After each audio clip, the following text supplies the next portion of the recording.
I'll do this very carefully, so that the glass doesn't break in two. Perfect. The hole I've dug is big enough to get to the other side of the fence. I've dug a hole big enough to get under the gate. Now it's my private entrance to the park. It's not exactly comfortable, but it works.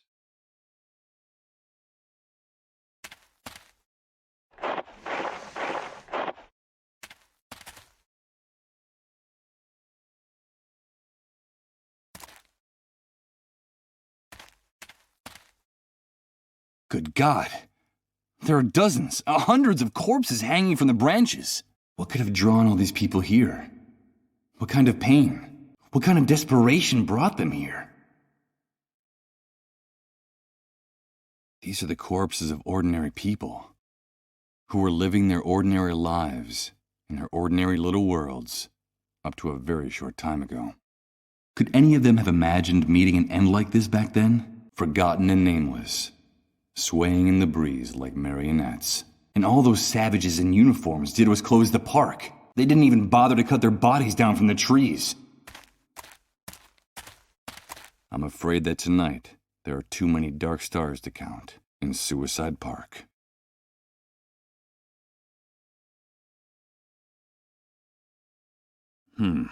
This vegetation is so dense that all you can see are some flattened metal posts in there. There's no doubt that nature has taken over this corner of the city. So much so that I'm afraid that this is the end of my little stroll. An iron crowbar buried like a stake. Right now, the other end is around the neck of a corpse.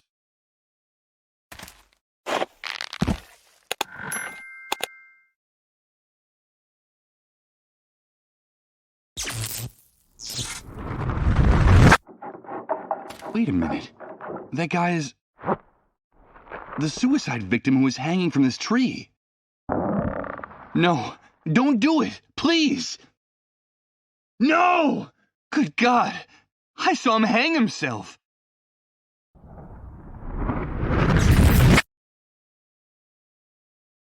Even on the ground, the noose squeezes that poor devil's neck like a boa constrictor.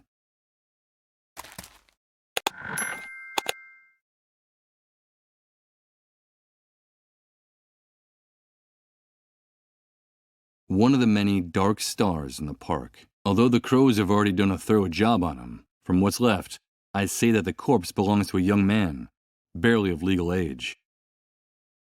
A rotting bench overlooking purgatory. It looks like the kid who hanged himself from this tree climbed up on this and then jumped with the rope around his neck.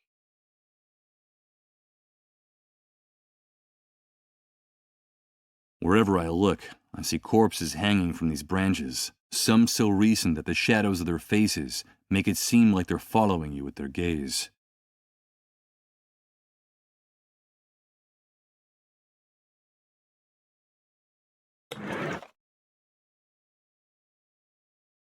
Forget it. They would make a pretty gruesome piñata.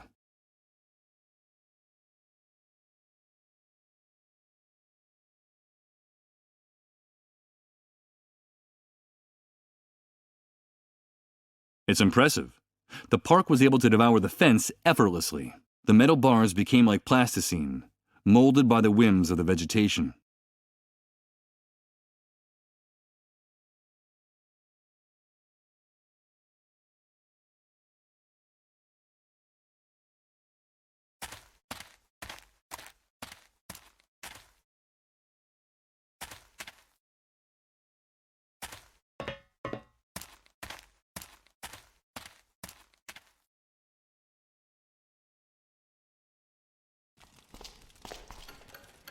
What was formerly the entrance to a subway stop is now a bunker reinforced with bricks and cement.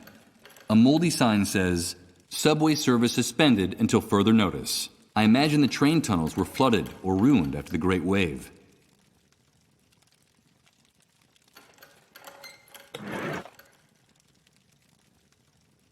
Maybe with the help of the crowbar I can get the subway sign off the wall.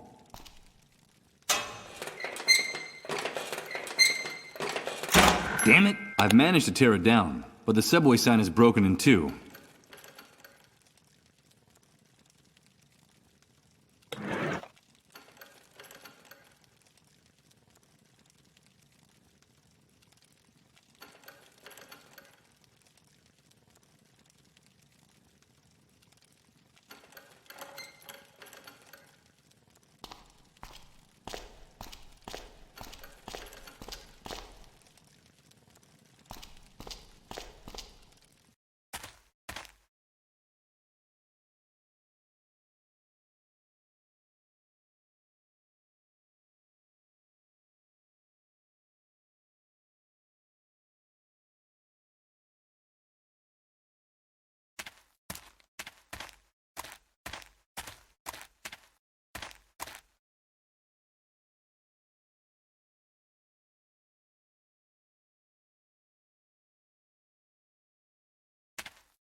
This noisy electric generator seems very old and decrepit, but it works.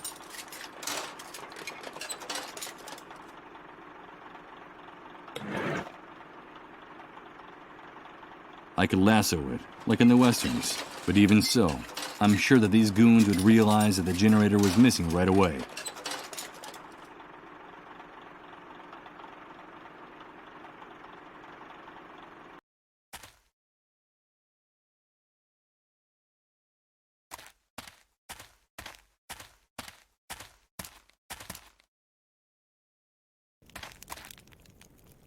This tangle of metal was a driver's door once upon a time.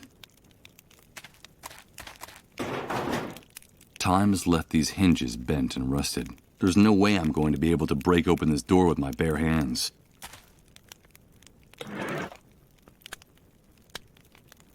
Okay, let's see if I can open this.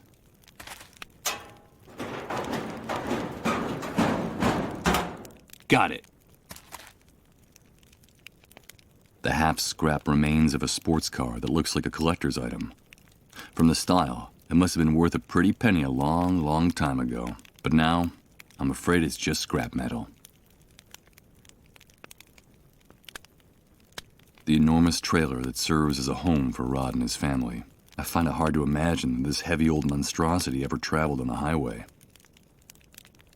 A bunch of shacks, trying valiantly to stay standing in a sea of mud and trash. I can't imagine how it must be to live in one of them.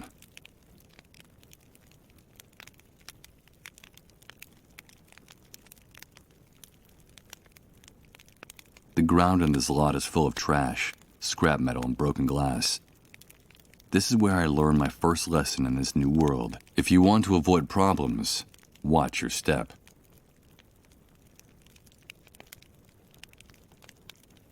Blah. It looked better from outside. Rainwater has seeped into the car. Now it's damp and mildewed, and it seems like the seat cover on the driver's side is a little loose. Let's see. I'm sure that if I tug on it a little... Good. The upholstery came off along with one of the elastic bands that was holding it to the seat.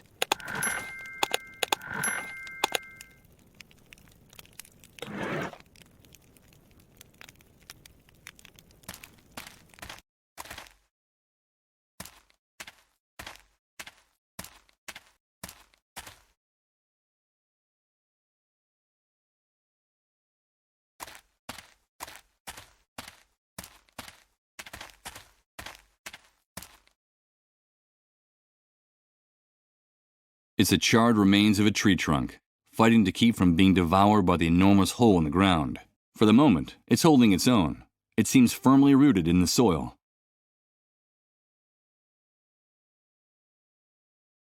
This hole in the ground is steep walls of mud and earth. The distance to the bottom is several yards. How the hell was this cesspit formed? It looks like there are some chiseled stone structures sticking out of the water. What are they? The remains of columns, perhaps? And what are they doing sunk here in the middle of nowhere? It seems like a small fragment of one of them is loose.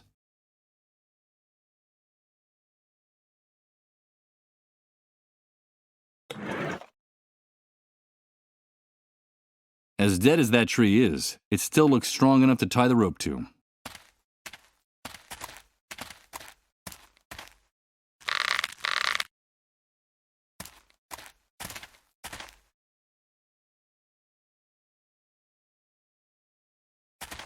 Before I go down, I'll leave the heavy stuff here, in case the rope doesn't support my weight.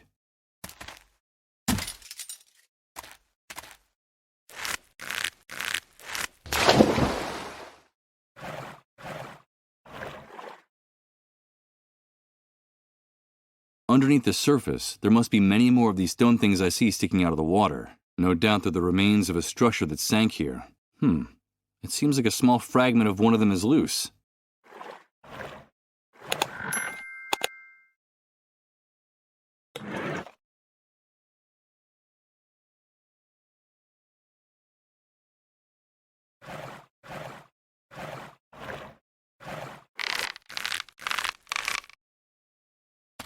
I'll get my stuff.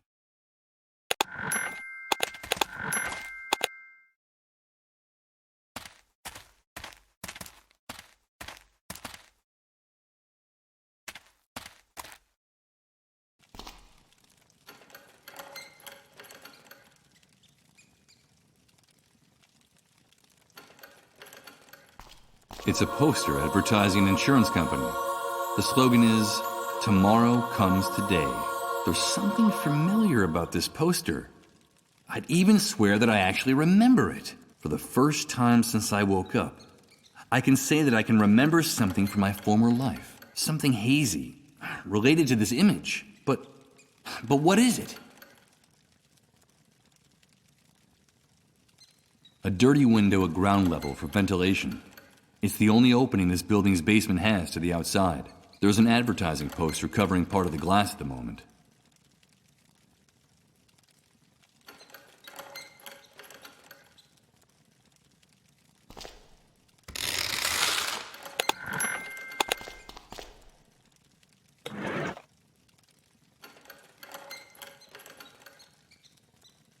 This quilted fabric fits the size of the window perfectly.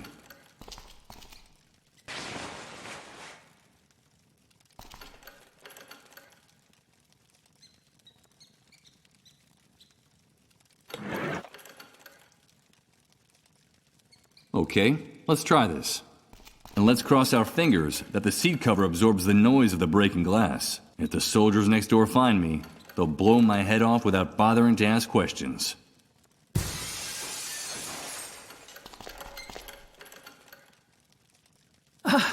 You've done it. Thank you. Thank you. I'm safe now. God bless you, stranger. You saved my life. Take care of yourself, old man. And I don't have to tell you, don't open the door to strangers.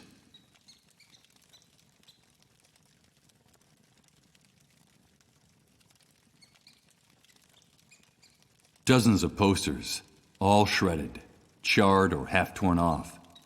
This wall must have been used for advertising before the Great Wave. It's the pair of bolt cutters the old man could barely get his hands around. Once he's safe, he won't be needing them anymore.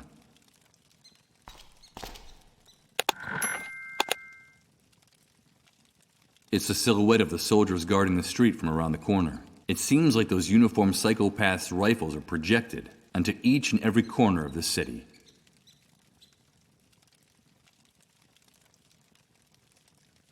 A few buildings are still standing, but most of them are propped up or about to fall down, with a handful of city dwellers in the street that look like automatons or sleepwalkers. But there's no doubt about it. I'm on the 5th Avenue of Doomsday City. The traffic in this part of the city must have been especially heavy, but now you can barely hear the sound of the few army vehicles still circulating in the surrounding areas. 3 people warming themselves by the fire. They stare into the flames, as if their thoughts were also burning in that rusty old drum. It looks like this heating technology is not limited to the refugee camp. These bonfires are used here too, and their emissions are just as toxic here as they are there. What the hell could they be burning in them?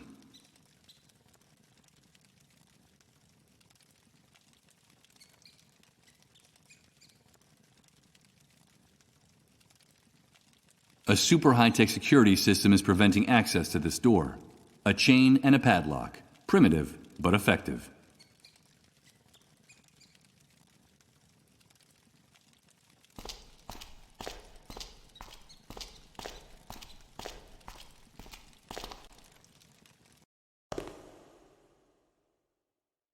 The disordered pews of the church, covered with dust, plaster, and bits of rubble.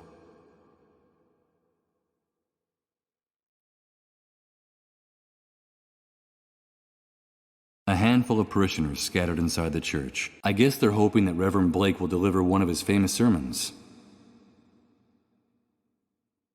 Reverend Blake is totally overwhelmed. It looks like the crack in the sky is having a profound effect on him. The man's message intrigues me. We did it. We did it.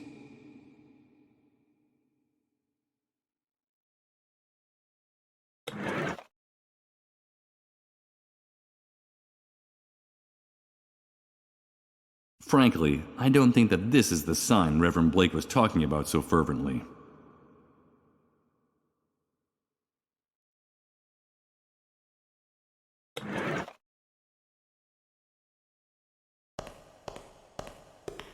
The head of the lion above the flames. I think this must be yours. The head of the lion. the head of the lion above the flames. The ruins of the temple still exist. Salvation is still possible. We can prevent it. We can still prevent it. Don't you understand? The annihilation of time. The wrath of God for our arrogance.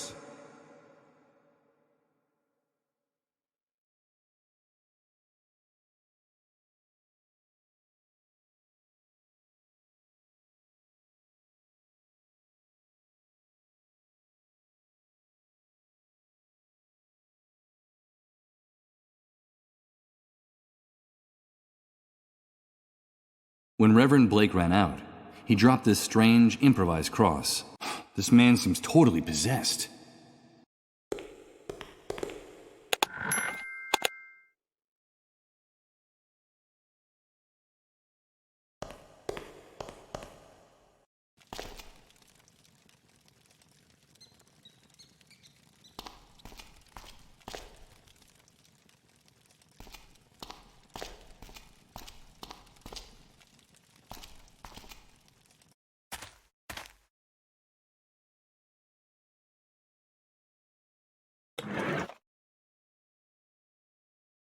I could toss it, but I doubt if those dogs are going to pick it up and return it to me. I'm afraid these beasts belong to a species that's somewhat harder to domesticate.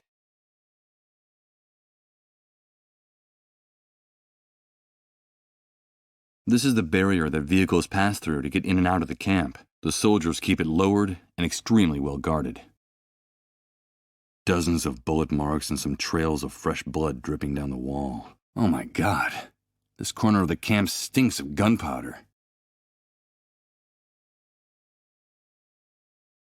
It's the trio of soldiers who guard the camp, and if their expressions are anything to go by, they're as violent and unyielding as the barbed wire surrounding this dump.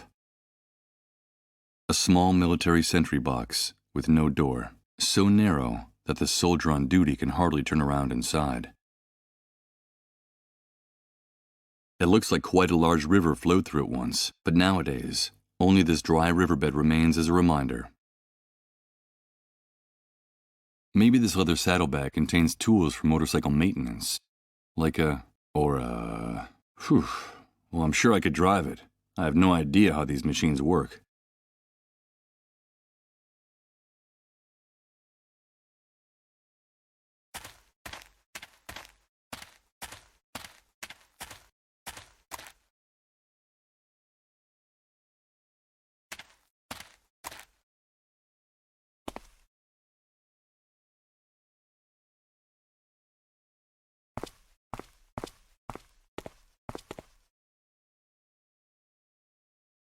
One of the many sentry towers surrounding the camp, and inside each and every one of them, there's a sniper armed to the teeth and itching to shoot something.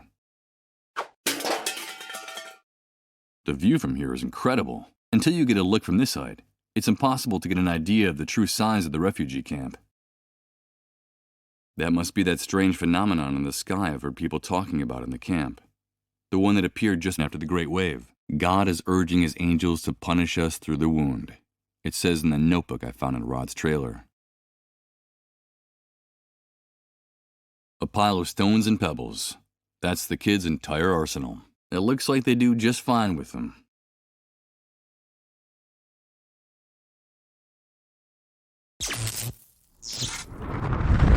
Oh no, it's starting again. It's amazing. Everything's changing. Everything.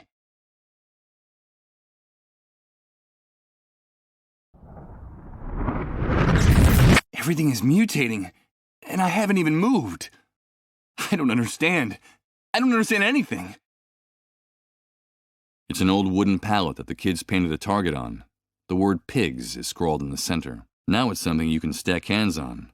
They seem like much more fun to use for target practice.